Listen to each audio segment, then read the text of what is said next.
سعد إلى منتهى.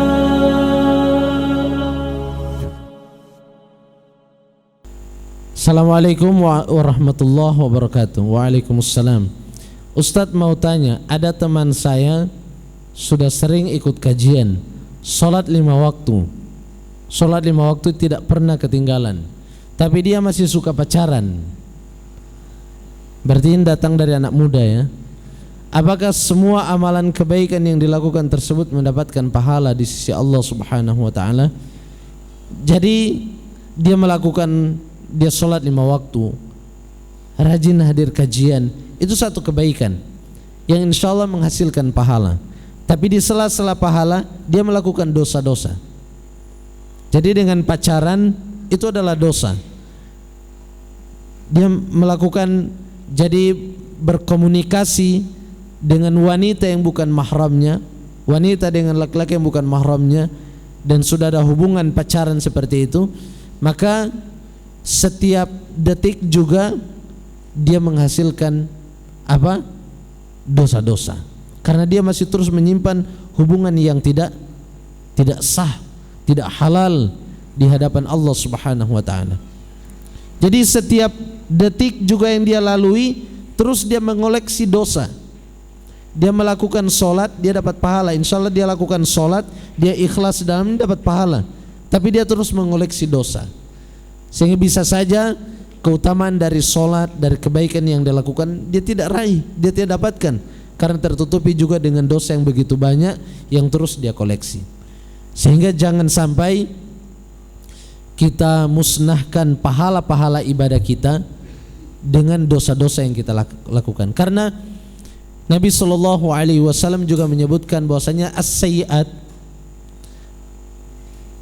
keburukan-keburukan itu juga akan menghapuskan kebaikan-kebaikan, artinya menghapuskan keutamaan dari kebaikan. Sebagaimana sebaliknya juga kebaikan itu al-hasanat yudhibnas sayyi'at.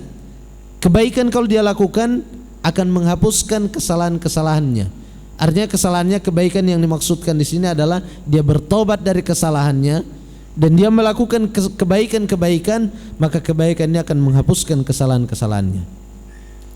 Tapi kalau dia tidak meninggalkan kesalahan besarnya ini, dosa besar, dan pacaran ini bagian dari dosa besar, dia tidak meninggalkannya, maka keutamaan dari ibadah-ibadah sulit untuk dia raih. Nabi SAW menyebutkan bahwasanya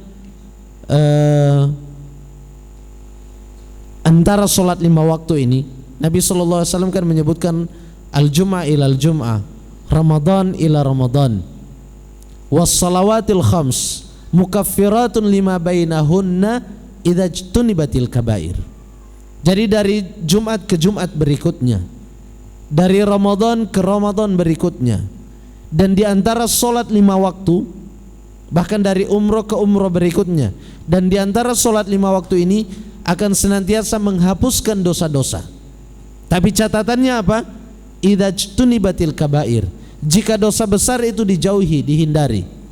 Jadi kalau dia masih pacaran, keutamaan ini dia tidak dapatkan, karena pacaran ini bagian dari kabairudz dzunub, bagian dari dosa besar yang dia harus bertaubat kepada Allah Subhanahu wa taala.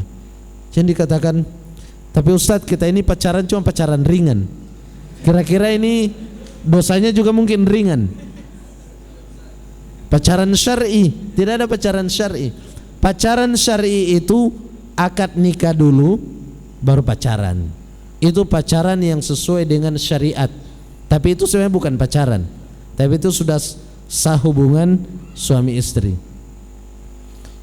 Jadi lakukan sebagaimana Rasulullah SAW juga lakukan kepada Aisyah, akad nikah dulu, kemudian nanti hidup bersama Nabi berapa tahun setelahnya?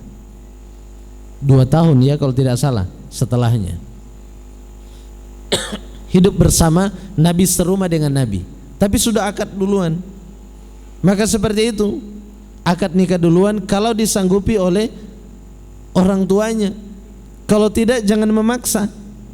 Hentikan ini karena Allah Subhanahu wa taala, maka Allah akan menggantikan insyaallah dengan yang lebih baik. jodoh itu tidak akan kemana-mana. Jodoh Anda tidak akan lari ke orang lain. Jadi jangan khawatir. Kalau tidak jadi, maka berarti itu bukan jodoh Anda. Semua Allah sudah tentukan sejak kita berada di dalam rahim ibu kita, sudah ditentukan oleh Allah Subhanahu wa ta'ala. Apa yang akan kita lalui, rizki yang kita lalui di dunia ini, termasuk istri itu bagian dari pemberian Allah di dunia ini. Dan juga suami itu sudah ketentuan Allah.